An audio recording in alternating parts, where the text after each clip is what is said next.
Halo Infinite was recently announced to have been delayed until 2021, but the reason why may surprise you. Stay tuned.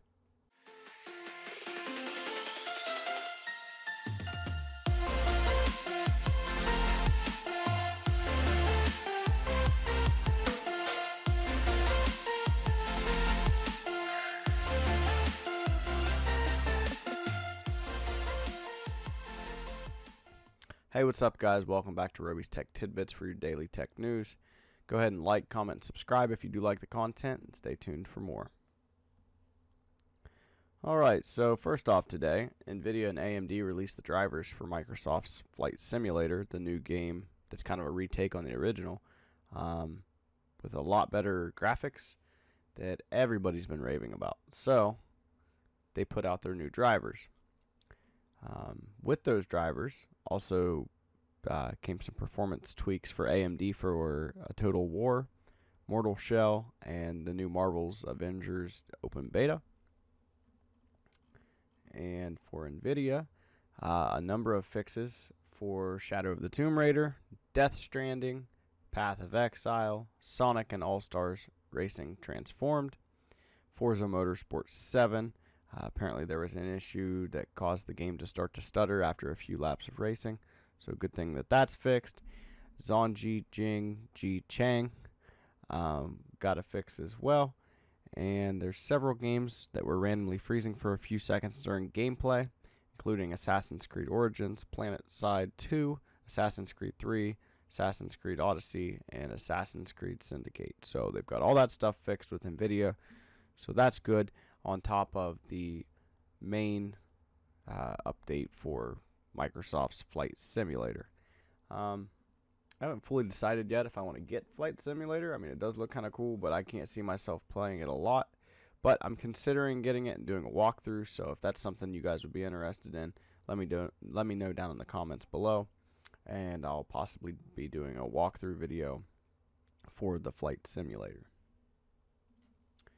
Next up, Sony's working on a next generation VR headset, but it might not be the PlayStation VR.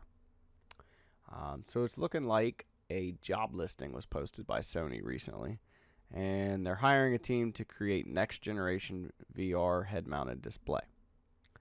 That being said, they're also saying that it's with a view to 5 years from now. So obviously we've got the new consoles coming out, so it's not even going to be ready for the PS5, so people are starting to think that maybe it's not for necessarily the PlayStation. But still pretty cool to see somebody else kind of diving into that. I mean, we've got Oculus going on, and HTC's involved. Valve has their own Valve Index, which is pretty cool. VR gaming's really starting to take off. So while we do know that we're going to get a new VR system from Sony within the next 5 years, sounds like, still don't know if it's for the PlayStation or not. So I guess we'll have to wait and see what that brings. But that being said, the PSVR that's out now that's compatible with the PlayStation 4s will be compatible with the PlayStation 5. So if you've got a VR system for the PlayStation, go ahead and hold on to it. If it's something you think you'd be interested in, you're not going to become outdated immediately. So you can go ahead and stay with the regular PlayStation VR for now, with your PlayStation 5. And next up, ray tracing on a Chromebook. That is just insane. I mean, ray tracing is such a new technology. I guess maybe not. It's been out for a couple of years, but ray tracing is getting very popular. It's going to be on the new consoles coming out. The NVIDIA's most recent iteration of cards had ray tracing, so ray tracing is getting huge. And now someone has figured out how to run ray tracing on a game on a Chromebook. So if you don't already know it, GeForce Now was announced to arrive on Chromebooks this week. So on Tuesday they got GeForce Now added to them. And what that does is it's kind of similar to like Google Stadia and things of that nature. Basically, you're streaming it from their servers, and it's not actually technically running on the computer itself, but you're still able to play it. So if you've got, pretty fast internet, then you can have an option like that and not have to have an insane system to play some of these games. That being said, doing what gamers do, some people decided to try to run ray tracing on a Chromebook. And it was successful, however, it was only at 720p. But considering what a Chromebook is, that is pretty cool. I mean, you know, the hardware in a Chromebook is not that good, and the minimum specs for GeForce Now are the Intel Core M3s, 7th gen and later, HD graphics 600 or better. I mean, we're not even talking about a graphics card. So this is really, really awesome for people who, you know, just have a Chromebook laying around, however, you know, and they want to play some games, but they're not that serious about it. This is going to give them that option to be able to play some of the big AAA titles and have a good time and not have to spend an arm and a leg for a computer that is, you know, decked out with the latest hardware, or a console that, like we talked about yesterday, may be reaching the $600 price mark. You know, so we'll see about that. But this is still awesome, ray tracing on a Chromebook. Wow.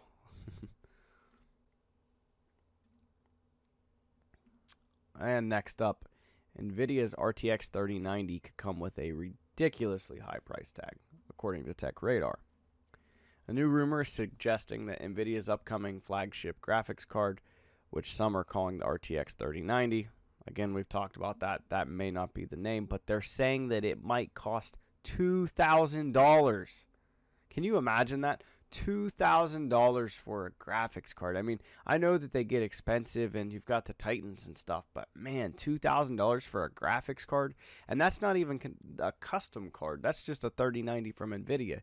So, you know, when some of these companies start coming out adding RGB and whatever else and overclocking and, you know, different types of fan systems and cooling systems, and you're talking $2,000 before that, I mean, whew, things are really starting to get expensive, especially if you're a PC gamer.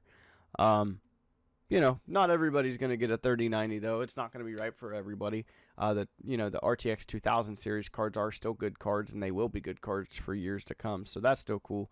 I mean, there are still plenty of options, but $2,000 for a graphics card, I won't be getting one. I mean, I still might, but probably not.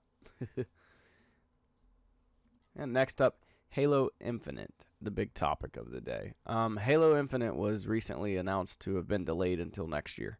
And, you know, with everything that's been going on with game developers and then COVID and everything we've talked about with that, you know, it wasn't necessarily that surprising, but considering they don't have any big, like, exclusive titles on the Xbox Series X, it's making it really hard to compete with the PlayStation 5. Even if all the rumors are true and the Xbox is going to be a faster system, you know, with better hardware and for a cheaper price, if all of that's true, they still only have one exclusive game. You know, Sony's got a new Spider-Man game coming out. Sony's even going to get Spider-Man on Marvel's Avengers. They're the only system going to get Spider-Man for a game that is cross-platform or multi-platform. Like, that is insane. And that's one of the things that's made PlayStation more popular over the last few years, you know, all of the exclusive titles. But the big thing here is the reasoning behind why this game's getting delayed in the first place. And it seems as though they've been working on this Halo TV show, and that's become a big distraction.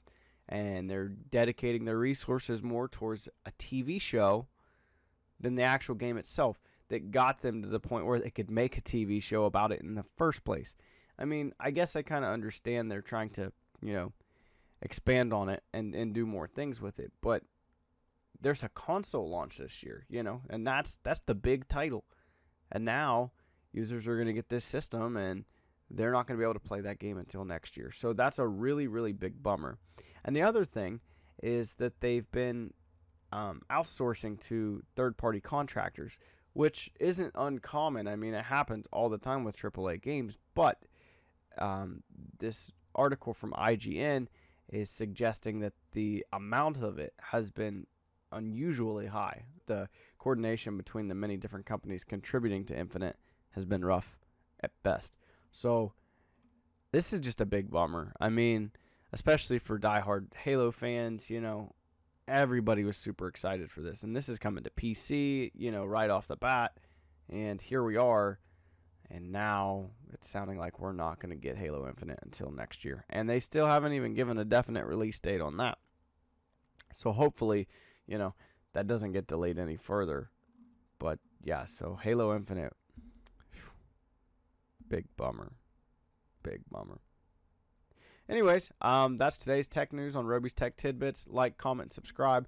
Let me know how you feel about that new price point on the RTX 3090, as it's being called. It's pretty crazy. And Halo Infinite, man, I'm still bummed out about that.